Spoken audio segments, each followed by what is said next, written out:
कोल्हापूर जिल्ह्यामध्ये माडकांसारखी मोठी चळवळ आज अगदी कधी कुणाला जमणार नाही आणि ते फक्त आपण करू शकता। जिल्ह्यातल्या प्रत्येक नेत्यानं फक्त या कार्यकर्त्यांचा किंवा प्रत्येक लोकांचा वापर केलेला आहे। आज या कार्यकर्त्यांच्या कुठल्याही अगदी एखादा प्लेड मारलं तर तिथं माडिकच म्हणून येईल, दुसरं कधी कुणाचं नाव येणार नाही। त्याचं कारण की तुम्ही दिलेलं प्रेम। पण साहेब पुन्हा एकदा मुन्ना व्हावं आणि या कोल्हापूर जिल्ह्याला अंगावर घ्यावं, कारण या कोल्हापूर जिल्ह्याला एकमेव नेत्याची गरज आहे की ते मुन्ना माडिकच याची गरज आहे। स्पेशियस, लक्झुरियस, सगळं मिळेल अगदी मनासारखं। बटू बिल्डर्स यांचा नवीन गृहप्रकल्प गृहलक्ष्मी रचना। युवा शक्ती म्हणून ज्यावेळी आपण स्थापन झाले आणि त्यापासून आजपर्यंत आपण युवा शक्ती म्हणून काम करत असताना आपल्या ज्या काही वेदना किंवा आपल्या काही ज्या भावना आहेत त्यावेळी आपण मुन्ना साहेबांच्या समोर येत असतोय, मुन्ना साहेबांच्या समोर बोलत असतोय। पण यात बऱ्याच म्हणजे 2004 पासून बऱ्याच वेळा पोला करून पाणी गेलेलं आहे, बरेच आमच्यावर काही अन्याय झालेले आहेत, तसेच साहेबांच्यावरही काही अन्याय झालेले आहेत। पण आपण प्रत्येक वेळी साहेब इथं आपला कार्यकर्ता ज्यावेळी प्रत्येक वेळी प्रत्येक पक्षात काम करत असताना आपल्या कार्यकर्त्याची एकच भावना असते की आपला कार्यकर्त्यांना कधीही कुठल्याही म्हणजे सत्तेचा कधी फायदा व्हावा किंवा कुठल्या पदाची अपेक्षा कधी काही केलेली नाही।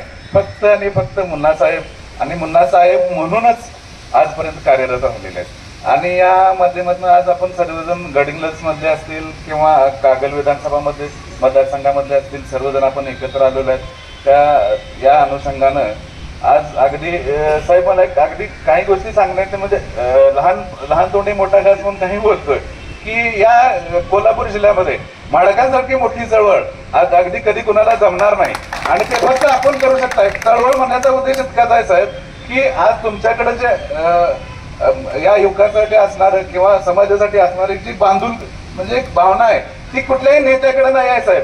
ती फक्त आणि फक्त प्रत्येकाने प्रत्येक कोल्हापूर जिल्ह्यातल्या प्रत्येक नेत्यानं फक्त या कार्यकर्त्यांचा किंवा प्रत्येक लोकांचा वापर केलेला आहे। पण इथं जे उपस्थित म्हणजे आपले कार्यकर्ते साहेब असे आहेत की काहीही जरी झालं आज या कार्यकर्त्यांच्या कुठल्याही अगदी एखादा प्लेड मारलं तर तिथं माडिकच म्हणून येईल, दुसरं कधी कुणाचं नाव येणार नाही। त्याचं कारण की तुम्ही दिलेलं प्रेम आणि ह्या प्रेमाखातीर साहेब आज हे सगळे कार्यकर्ते इथं उपस्थित असलेत किंवा आज देखील याच्या पुढे देखील भविष्यात म्हणजे जोपर्यंत श्वास आहे तोपर्यंत फक्त आणि फक्त माडिक म्हणूनच हे सर्व कार्यकर्ते आपल्या सोबत राहणार।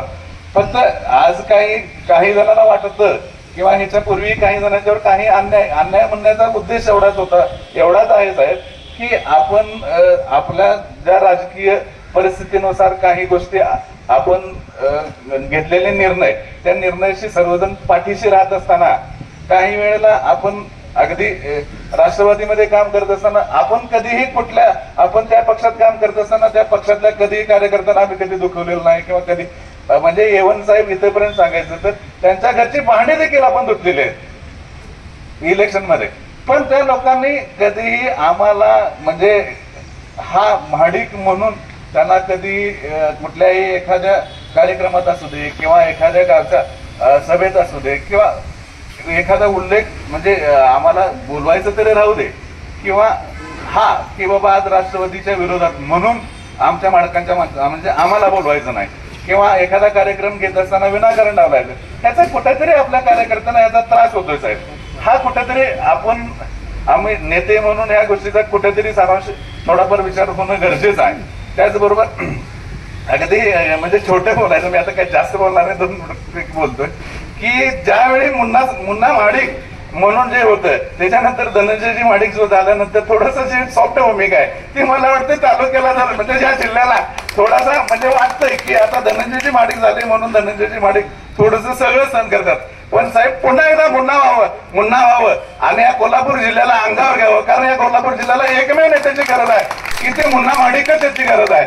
कारण ह्या सगळ्यांनी साहेब आपल्या सगळ्यांना त्रास देण्याशिवाय दुसरं काहीच केलेलं नाही।